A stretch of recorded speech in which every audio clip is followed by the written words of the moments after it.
Typing coaching centre में विजय का पहला दिन था।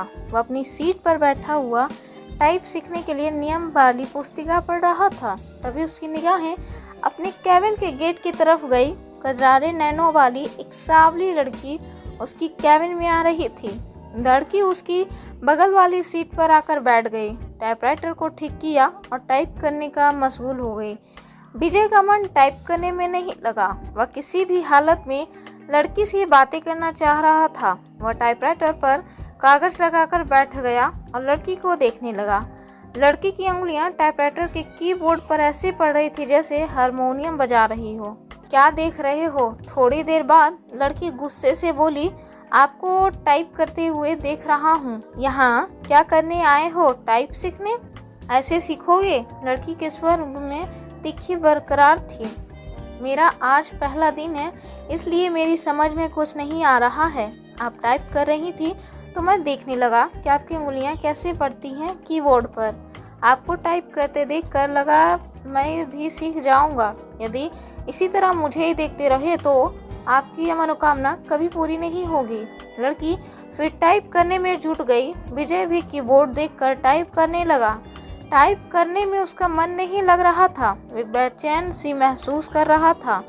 10 मिनट बाद ही उसने टाइपराइटर का रिबन फंसा दिया। रिबन तो फंसेगा ही जब ध्यान कहीं और होगा। लड़की उसके टाइपराइटर को थोड़ा अपनी ओर खींचकर रिबन ठीक करने लगी। इसी बीच रिबन नीचे गिर गया। वह उसे उठाने के लिए झुकी तो उसके गले से चुन्नी गिर गई। रिबन उठाने के लिए विजय भी झुका था। उसकी निगाहें अकस्मात ही लड़की के रोजों पर चली गई। वह सकपका गया। लो, ठीक हो गया, लड़की ने कहा। उसकी चेतना लौटी। लड़की फिर टाइप करने में लग गई, लेकिन विजय का मन टाइप में नहीं लगा और लड़की से बात करने की ताक में ही लगा रहा। मन नहीं लग रहा है। अचानक लड़की ने उससे पूछा तो बाजें खिल गई। लगता है कि सीख भी नहीं पाऊंगा। असर तो कुछ ऐसे ही दिखते हैं। आपका नाम? विजय ने बात को बढ़ाने के लिए सवाल कर दिया। सरिता। अच्छा नाम है, लेकिन मुझे इस नाम से नफरत है। क्यों? कोई एक कारण हो तो बताएं। यह कहते हुए सरिता अपनी सीट से उठी, पर्स कंधे पर टांगते हुए कैबिन से बाहर निकल गई। विजय उसे जाते हुए देखता रहा। उसके जाने के बाद उसने टाइपराइटर पर डाली। टाइपराइटर उसे उदास लगा और दुनिया बदल गई।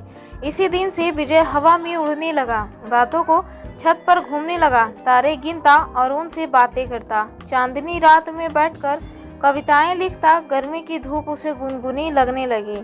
दुनिया गुलाबी हो गई तो जिंदगी गुलाब का फूल। आंखों से नींद गायब हो गई। वह ख्यालों ही ख्यालों में पैदा ही कई किलोमीटर घूम आता। अपनी इस स्थिति के बारे में उसने अपने एक दोस्त को बताया तो उसने कहा, तुम्हें प्यार हो गया है। दोस्त की बात सुनकर उसे अच्छा लगा। अगले दिन विजय ने सरिता से कहा कि आप पर एक कविता लिखी है, चाहता हूँ कि आप इसे पढ़ें। यह भी खूब रही। जान न पहचान, तू मेरा मेहमान। कितना जानते हैं आप मुझे? जो भी जानता हूँ उसी आधार पर लिखा हूँ। सरिता उसकी लिखी कविता पढ़ने लगी। सरिता। कल कल करके बहने वाली जलधारा लोगों की प्यास बुझाती, किसानों के खेतों में सींचती, राह में आती है बहुत बाधा, फिर भी मिलती है सागर से। उसके प्रेम में सागर साहिल पर पटकता है सिर। उनके प्रेम की प्रगाढ़ता का प्रमाण पूर्णमासी की रात में उठने वाला ज्वार भाटा।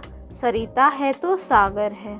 सरिता के बिना रेगिस्तान हो जाएगा सागर। सागर के प्रेम में सरिता लांघती है पहाड़, पठार और मानव निर्मित बाधाओं को। कविता के नीचे उसने विजय की जगह सागर लिखा था। सरिता ने उसे देखा और कागज विजय की तरफ बढ़ा दिया। विजय ने कहा कि मैं चाहता हूं कि आप इसे टाइप कर दें, इसे छापने के लिए भेजता है। सरिता कुछ नहीं बोली, कागज को सामने रखकर टाइप करने लगी। विजय उसे देखता रहा। इस बात का भास सरिता को भी था कि विजय उसे ही देख रहा है, लेकिन उसने कोई विरोध करने का बजाय पूछा कि आप कवि हैं? बनने की कोशिश कर रहा हूँ। कवि भगोड़े होते हैं, सरिता ने उसकी ओर देखते हुए कहा। उसकी इस टिप्पणी से विजय सकपका गया। कवि अपने सुख के लिए कविता रचता है। रचते समय वह कविता के बारे में सोचता है, उसके बाद वह कविता को उसके हाल पर छोड़ देता है। कविता जब संकट में होती है तो कभी कविता के पक्ष में खड़ा नहीं होता। यह आप कैसे कह सकती हैं? मैं समझती हूँ कि आदमी की ज़िंदगी में एक कविता है। मेरी ज़िंदगी एक कविता है। मेरी ज़िंदगी मुझे अच्छी नहीं लगती, इसलिए कविता भी मुझे अच्छी नहीं लगती। अरे वाह, आप तो कवि हैं। अभी आपने जो कहा वह तो कविता है। कविता नहीं, कविता का प्रलाप है। उसकी वेदना जो उस कवि के कारण उपजी है जिसने मेरी जिंदगी की रचना की। इतना कहकर सरिता केबिन से बाहर चली गई। कैसी है यह? विजय ने सरिता के टाइपराइटर को देखा। लगा जैसे टाइपराइटर किसी शौक गीत की रचना में मशगूल है। प्यार की खुशबू। आज उन्होंने बातें अधिक की। उनके वार्तालाप को देखकर टाइपिंग इंस्टीट्यूट चलाने वाली मैडम ने उनके पास आकर कहा कि आजकल तो तुम काफ़ी खुश हो सरिता। बदले में सरिता केवल मुस्कुराई। विजय भी मुस्कुराया। तो क्या मेरे प्यार की गंध इसे भी लग गई? अगले दिन सरिता जब इंस्टीट्यूट आई तो काफ़ी सजी धजी थी। नया गुलाबी सूट पहने थी।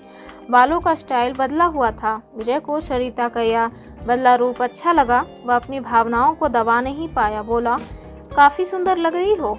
जवाब में जब सरिता ने मुस्कुराते हुए थैंक यू का फूल जब उसकी तरफ फेंका तो उसकी इच्छा हुई कि वह खड़ा होकर नाचने लगे और जोर जोर से चिल्लाए कि उसे प्यार हो गया है।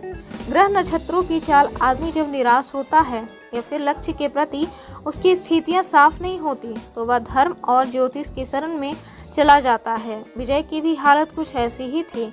वह सरिता को चाहने लगा था, लेकिन सरिता भी उसे चाहती है स्पष्ट नहीं था। वह अपनी बेरोजगारी। सरिता टाइपिंग स्कूल नहीं आई। विजय रोज आता रहा और निराश होकर वापस घर जाता रहा। 8वें दिन सरिता की आती वह पूछा, बैठा कि 1 सप्ताह आई नहीं।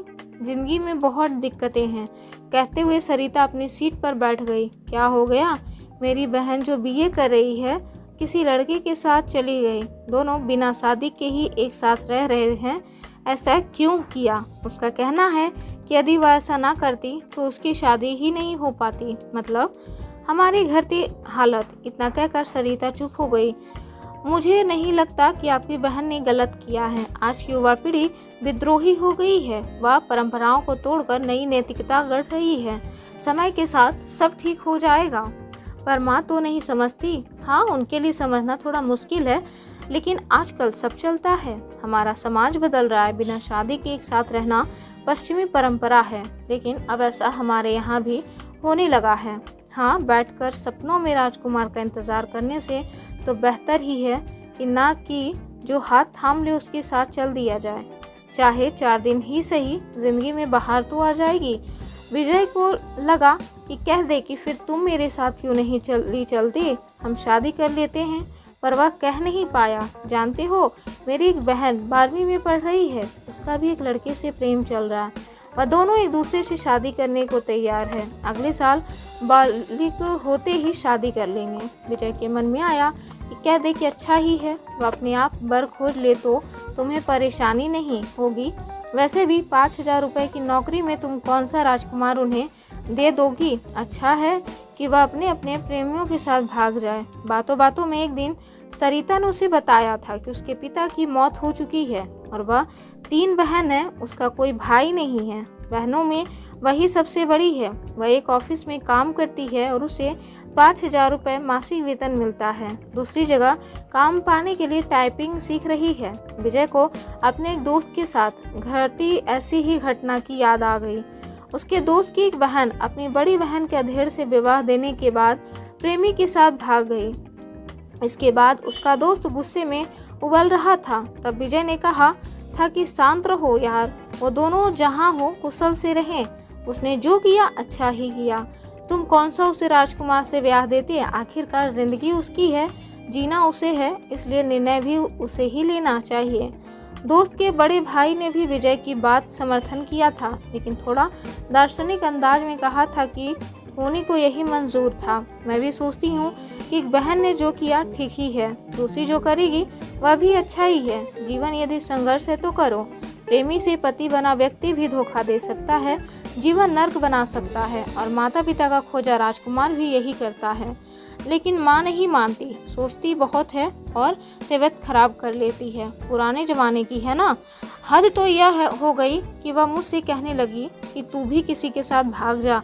मैं उन्हें इस हाल में छोड़कर किसके साथ रो पड़ी। सरिता, विजय की समझ में नहीं आया कि वह क्या कहे और क्या करे। स्थिति को सरिता समझ गई तो खुद पर काबू किया और फिर से टाइप करने लगी। 10 मिनट बाद सरिता उठी और बिना बोले ही चली गई। विजय की इच्छा हुई कि वह उसके पीछे पीछे चला जाए, लेकिन वह बैठा रहा और उसे जाते देखता रहा।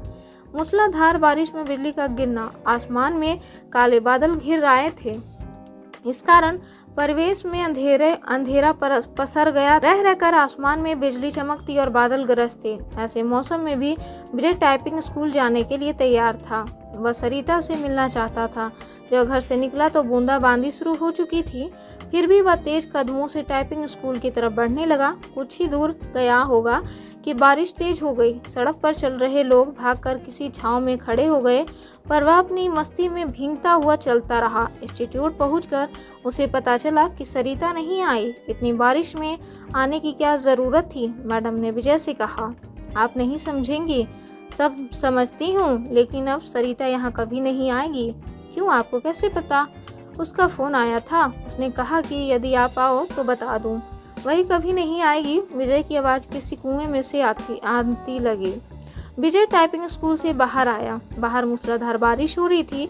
जैसे ही उसने नीचे की ओर कदम रखा, जोर से बिजली चमकी और बादल गरजने लगा। विजय संज्ञा शून्य से भीगता हुआ घर की तरफ चल पड़ा। उसने सोचा कि वह सरिता के घर जाएगा, लेकिन उसके घर का पता तो मैडम दे सकती है। यह सोचकर वापस पलटा, लेकिन तब तक टाइपिंग स्कूल बंद हो चुका था।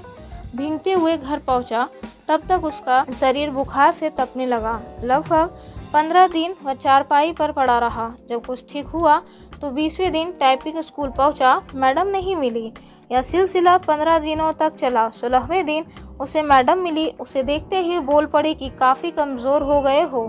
उस दिन बारिश में भीगा तो बीमार हो गया। विजय ने मैडम से सरिता के घर का पता मांगा तो उसने एक कागज़ पर लिखा और विजय को थमा दिया। मैडम को धन्यवाद बोलकर विजय चल पड़ा। वह आज ही सरिता से मिलना चाहता था। जब वह मैडम के दिए पते पर पहुंचा तो वहां ताला लगा था। पड़ोसियों से पूछने पर पता चला कि सरिता यहीं रहती थी, लेकिन अब मकान बेचकर चली गई है। कई लोगों से पूछने के बाद भी विजय को उसका नया पता नहीं मिला। निराश होकर वह घर लौट आया। सरिता के व्यवहार से उसे काफ़ी धक्का लगा। उसे कुछ समझ नहीं आ रहा था कि सरिता ने ऐसा क्यों किया। वह सरिता की याद में कविताएं लिखने लगा। एक दिन उसने एक सपना देखा और उसके भावों को कविता के रूप में कागज पर लिखा। विजय की इस कविता को पत्रिका में छपी 1 माह से अधिक हो गया है, लेकिन उसके पास इस बार भी अब तक सरिता का कोई पत्र या फोन नहीं आया है। उस उम्मीद है कि एक न एक दिन सरिता उससे संपर्क जरूर करेगी।